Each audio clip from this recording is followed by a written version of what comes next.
देशामध्ये पेट्रोल आणि डिझेलच्या किमतीमध्ये प्रचंड प्रमाणात वाढ झालेली आहे। धुळे जिल्ह्यात देखील तब्बल 11 रुपयाने पेट्रोल वाढल्यानंतर आता बस स्थानकावरील जे काही वंदे मातरम रिक्षा संघटना आहे, या संघटनेच्या जे काही रिक्षा चालक आहे यांनी देखील आता या ठिकाणी भाववाढ केलेली आहे, भाड्यांमध्ये वाढ केलेली आहे। काही रिक्षा चालक आपल्या सोबत आहेत, त्यांच्याशी आपण बोलणार आहोत। काय सांगाल, नेमकी काय भूमिका आहे? पेट्रोलचे भाव वाढले सर्वांना सस्ने जय महाराष्ट्र।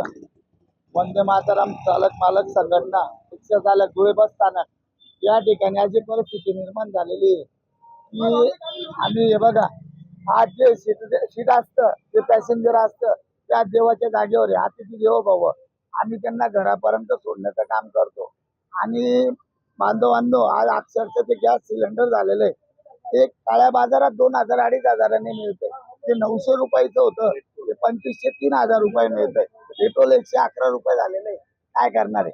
आणि या ठिकाणी जे आज बसलेले सर्वोच्च यांची सत्ता आहे आणि या ठिकाणी म्हणतात सर्व पुरवठा आपला आहे, परंतु मिळत का नाही यांनी थांबवून ठेवलेला आहे। या आपली काय नेमकी काय भूमिका आहे? पेट्रोल भाव वाढलेले आहेत, मात्र तुम्ही भाडेवाढ केलेली आहे आणि का केलेली आहे? भाडेवाढ करण्याचं कारण तेच आहे ना, आम्हाला जेवढं लागेल आम्ही कोणाकडून घेणार आहे? आम्हाला पर्याय काय? आम्हाला पर्याय नाही ना। आम्ही आज 1000 रुपयाचा गॅस 2000-3000 टाकतोय, आम्हाला देणार कोण आहे? पॅसेंजरच देणार आहे ना, पण पॅसेंजर सुद्धा पैसे देत नाही तेवढे। नक्की तुम्ही काय सांगाल दादा, काय परिणाम झालाय?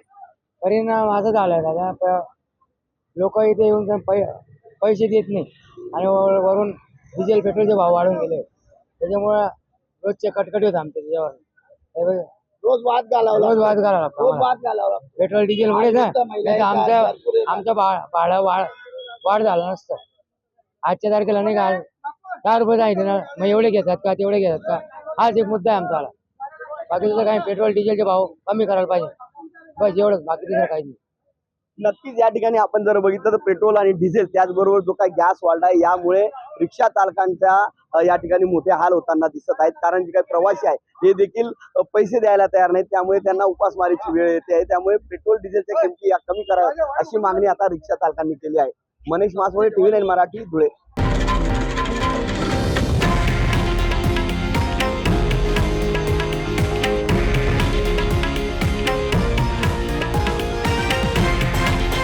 हे आहे देशातील नंबर 1 न्यूज नेटवर्क आणि आपण पाहत आहात TV9 मराठी, एकमेव।